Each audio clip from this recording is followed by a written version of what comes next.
Bien le bonjour mesdames et messieurs, je suis Maxime Bizot, fondateur de fiche-droit.com et je suis ravi de vous retrouver aujourd'hui pour une nouvelle vidéo dans laquelle on va parler des conditions du mariage. Puisqu'effectivement, les époux ne peuvent se marier que s'ils remplissent certaines conditions. Et la formation du mariage est soumise aussi bien à des conditions de fond qu'à des conditions de forme.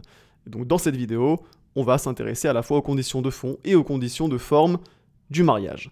Commençons avec les conditions de fond. Alors concernant les conditions de fond du mariage, il existe 3 catégories de conditions de fond du mariage. D'abord une condition physique, qui concerne l'âge des époux. Ensuite une condition psychologique, qui concerne leur consentement. Et enfin des conditions morales et sociales. Commençons avec la condition physique, la condition de l'âge. Il faut savoir que les futurs époux doivent, en principe, être âgés de 18 ans. En revanche, il est possible d'obtenir une dispense d'âge et donc de se marier en dessous de l'âge de 18 ans. C'est le procureur de la République qui accorde cette dispense. Et cette dispense, elle doit être fondée sur des motifs graves.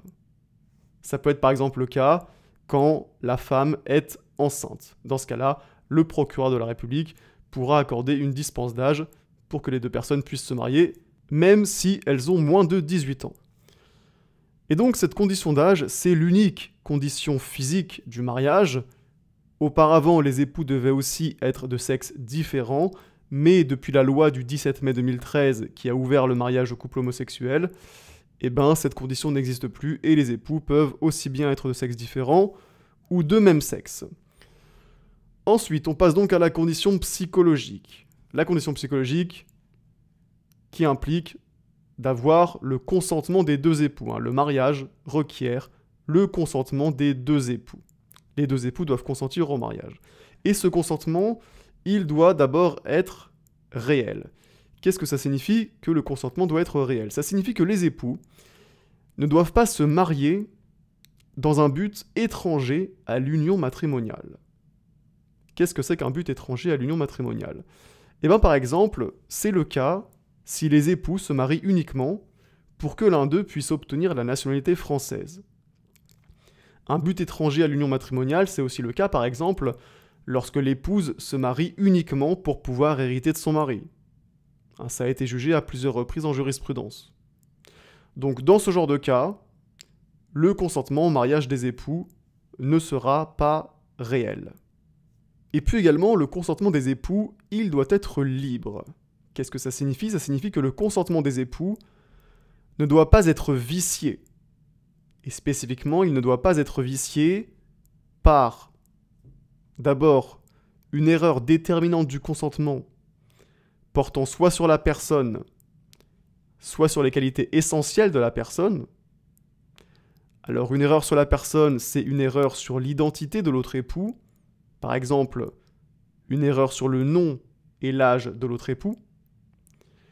Et une erreur sur les qualités essentielles de la personne, par exemple, il a été jugé en jurisprudence que le fait d'ignorer que le conjoint se livrait à la prostitution, c'est une erreur sur les qualités essentielles de la personne.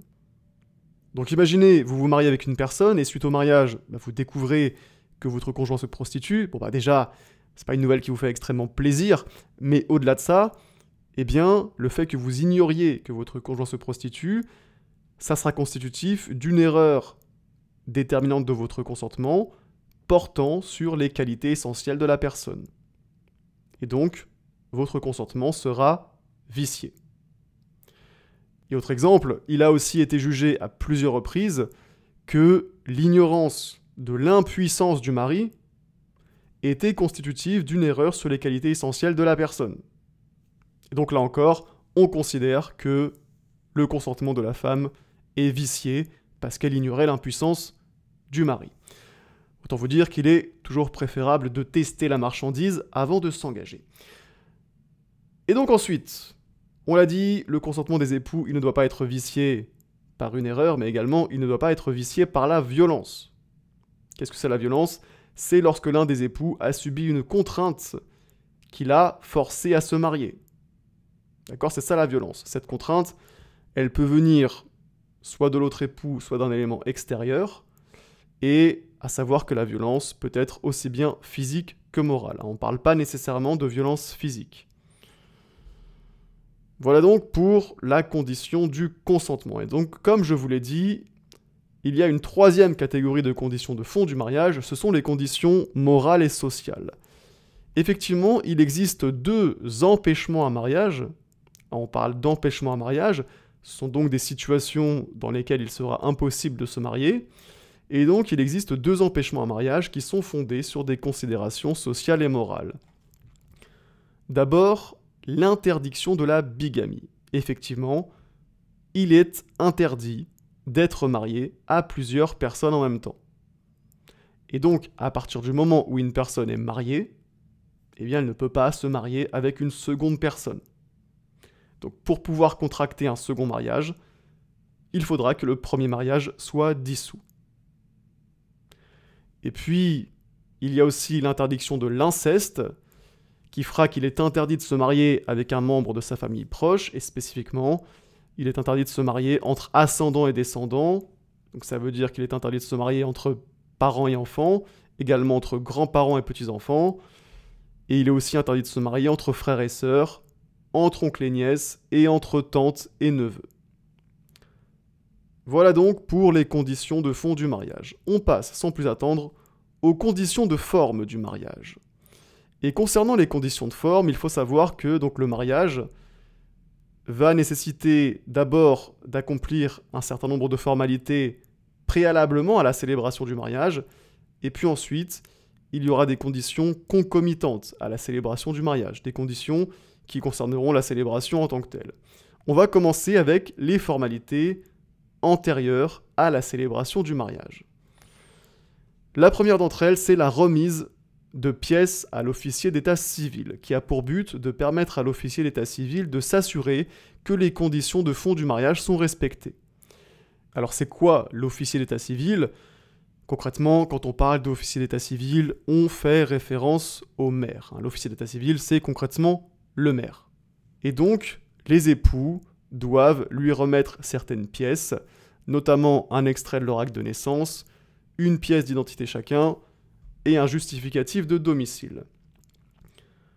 Ensuite, on a l'audition des futurs époux par l'officier d'état civil. Ici, l'objectif, c'est d'éviter les mariages frauduleux qui auraient uniquement pour but, par exemple, de faire obtenir la nationalité française à un des deux époux.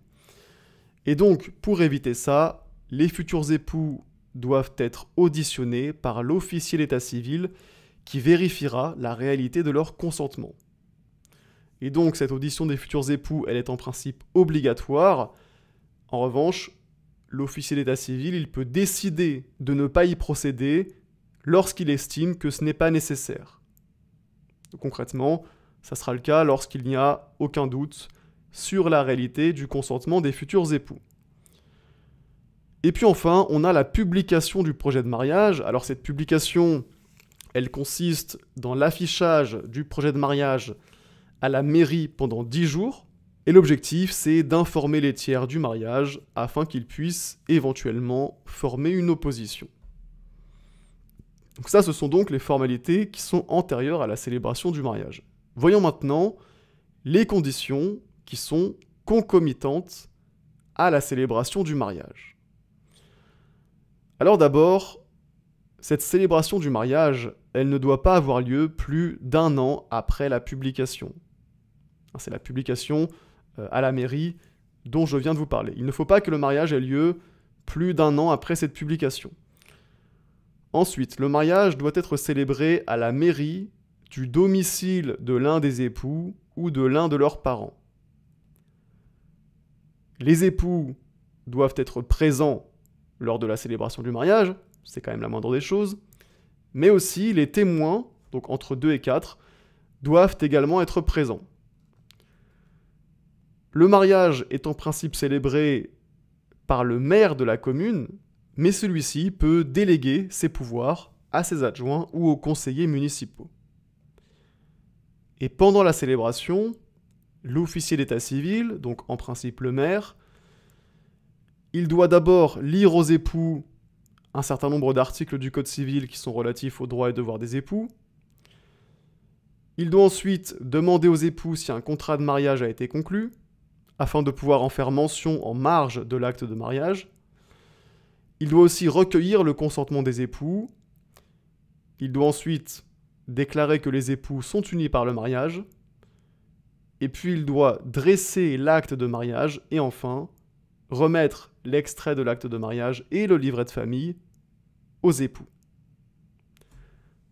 On en a donc fini avec cette vidéo sur les conditions du mariage. J'espère qu'elle vous a été utile. N'oubliez pas de me mettre un petit like. Vous avez aussi à l'écran, si jamais vous voulez regarder d'autres vidéos en droit de la famille, vous avez ma playlist en droit de la famille. Donc si ça vous intéresse, vous cliquez sur la playlist. Et sinon, on se dit à très bientôt pour une prochaine vidéo.